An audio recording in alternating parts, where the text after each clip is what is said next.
contexto de las formas de vida de las personas, y no como persona con discapacidad, sino como ciudadano, como persona natural, como ser humano. Entonces abarca todo ese concepto.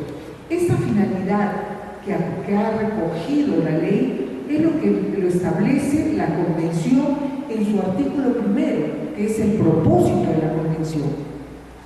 Ese propósito de la Convención lo ha trasladado y el Estado peruano en materia del compromiso, que es de armonizar la parte legislativa, de construir normas, construir herramientas que permitan ser el marco legal para la aplicación de políticas públicas, lo ha cogido. Es sobre esta finalidad y sobre la definición que ya establece la ley y que también está en concordancia con lo que promueve el concepto social de la discapacidad, la Convención, que hoy nos dice, ya no ese concepto médico rehabilitador, que era el anteriormente que lo consideraba la ley 27050, sino hoy la ley 29973 nos dice y acoge el concepto social de la discapacidad, que dice que la persona lo que puede tener es una deficiencia, pero que la discapacidad no está en la persona, sino que la discapacidad está en que esa persona con esa deficiencia, al actuar con el medio, con la cultura, con el ambiente físico, encuentra barreras para poder armonizar, articularse, incluirse. ¿Qué quiere decir con esto, por ejemplo? Una persona con discapacidad visual, que es una persona con una capacidad dominante, que puede caminar, que puede hablar, que puede oír, pero que tiene la limitación de la visión. ¿Dónde está la barrera para esa persona? En no contar con ayudas compensatorias, con ajustes, como por ejemplo un libro hablado, un sistema GAO, o cualquier otro mecanismo que le permita que esa persona pueda entrar a todo el sistema, informarse, comunicarse y producir y ofrecer su capacidad como profesional, como técnico, como persona. Eso es el concepto de la discapacidad que lo recoge y es lo que va a marcar todos los derechos, los mandatos, las acciones que está haciendo esta ley. El derecho a la vida y a la integración personal.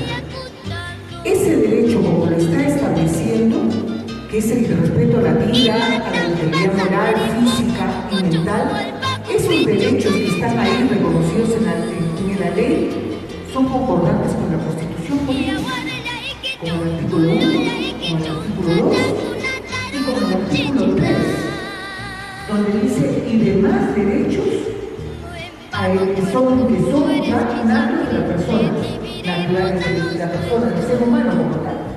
Pero también recoge lo que dice en el artículo 6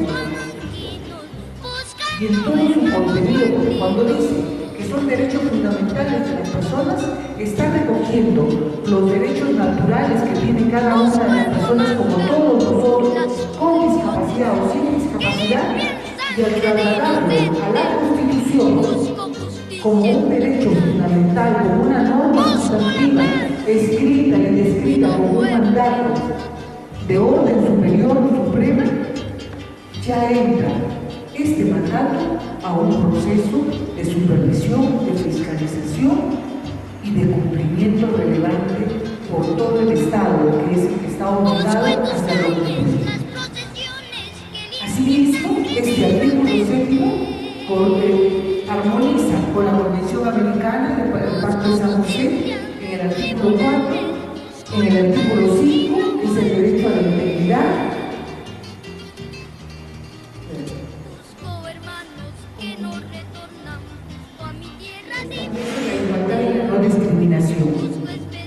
Y está colocando ahí un tamiz que dice es nulo todo acto discriminatorio que afecta los derechos de las personas con discapacidad. Además está diciendo que ya el Código Penal recoge la discriminación y la penaliza. la penaliza para aquellos, especialmente funcionarios públicos, instituciones o personas que quieran violar los derechos de las personas, en las que se incluyen las personas con discapacidad. Después, también establece la ley que no se deben considerar medidas discriminatorias las medidas positivas encaminadas a encauzar la igualdad entre todas las personas. En el artículo 9, por ejemplo, igual reconocimiento ante la ley, dice, está referido a lo que actualmente el Código Civil limita a la persona. Actualmente el Código Civil establece en algunos artículos que la persona no tiene capacidad, una persona con discapacidad como la sordomuda, la sordociencia, no tiene capacidad para poder tener la independencia de decidir y tener esa capacidad de goce, de ejercicio y goce de su capacidad jurídica. La ley ya lo establece. Y lo que es más, manda que el Estado garantice esta condición.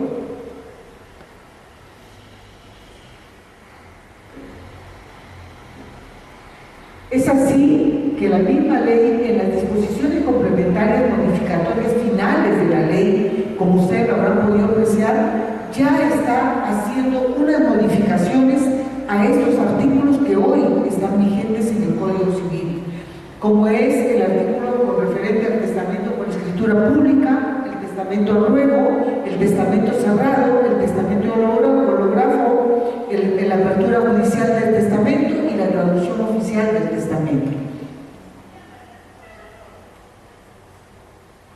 En las disposiciones complementarias derogatorias, para poder un poco validar y para poder que se efectivice esto, está considerando la derogación, por ejemplo, del artículo 43, que hoy dice que los sordos mudos, los ciegos sordos y los ciegos mudos, que no pueden expresar su voluntad de manera indubitable.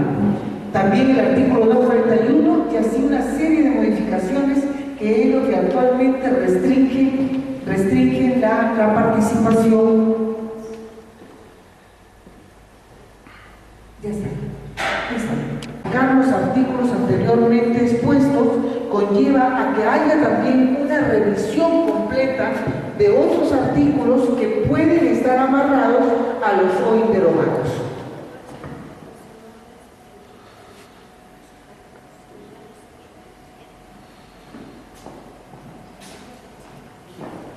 En el capítulo 3 está considerando todo lo que es el derecho de accesibilidad, todo lo que está establecido en materia de ajustes razonables al entorno físico, a transportes, a servicios, a la información y a las comunicaciones. Pero también va más allá y toma la accesibilidad en el entorno urbano y las edificaciones.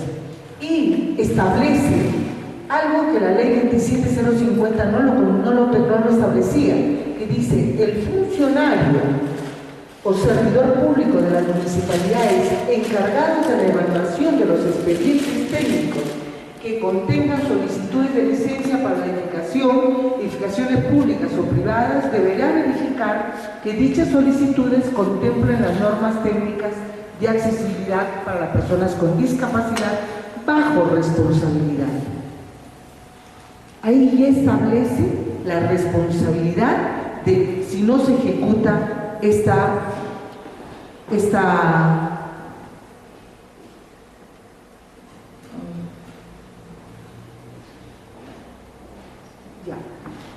Ya, perfecto. Ya. Con respecto a este artículo que estaba dando la ley, sería bueno que ustedes conozcan que la ley 29090, que es la ley que regula las habilitaciones urbanas y edificaciones, cuyo rector es el Ministerio de Vivienda y Construcción, tiene dos artículos que traslada a la responsabilidad a las municipalidades, y dice, ¿no? En el artículo 4, el numeral 4, responsables de la habilitación urbana es la persona natural jurídica responsable de la ejecución de la obra.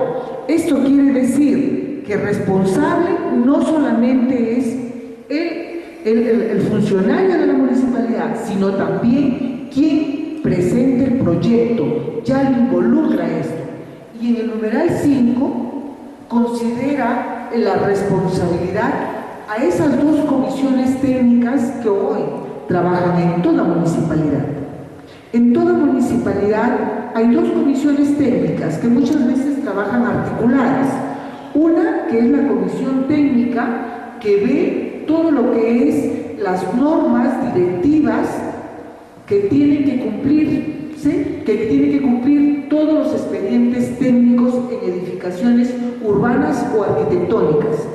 Y la otra comisión, que es la que se encarga de verificar que los expedientes técnicos que se presentan a la municipalidad cumplan con estas normas.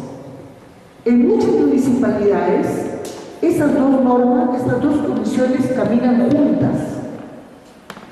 Los que elaboran la norma y los que revisan y le dan la aprobación a los expedientes técnicos de construcciones.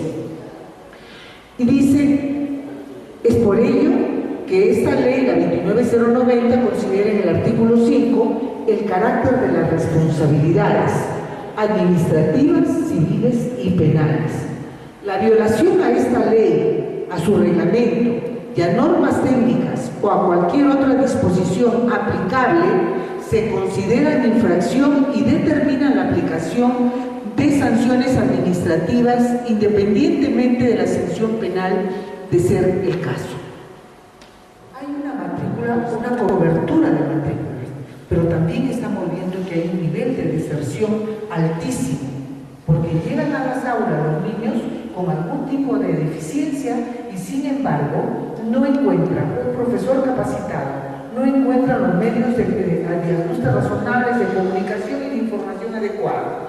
No hay una lengua de señas, un intérprete de lengua de señas, no hay los mecanismos mínimos en lo que significa un sistema braille, en los libros, en esto. Entonces, hay realmente una limitación muy grande que tenemos que trabajar. Porque cuando hablamos de accesibilidad, no solamente debemos hablar de accesibilidad física, sino la accesibilidad a las comunicaciones y a la información. En lo que es la educación superior, sigue considerando el 5% y de reserva, pero hoy lo amplía. La 27050 decía de una manera muy general que todas las universidades reservaban el 5% para la matrícula para personas con discapacidad. Hoy la ley lo está ampliando y dice el 5% por cada escuela profesional. Si una universidad tiene 10 escuelas profesionales, estaríamos hablando no de un 5%, o sea, estaríamos hablando de un 5% del total de los ingresos, de cada uno. Entonces, en cada una de las escuelas se ha ampliado, pero si en esa universidad, no, para los exámenes de ingreso, para el desarrollo de la parte pedagógica, no implementa los ajustes razonables, entonces va a ser muy poco lo que se logre y el aprovechamiento de este 5%. Si un examen de ingreso no se le da un tratamiento especial para las personas con discapacidad, con acompañamientos, con sistemas, entonces va a ser muy difícil que esa persona pueda adaptarse a las pruebas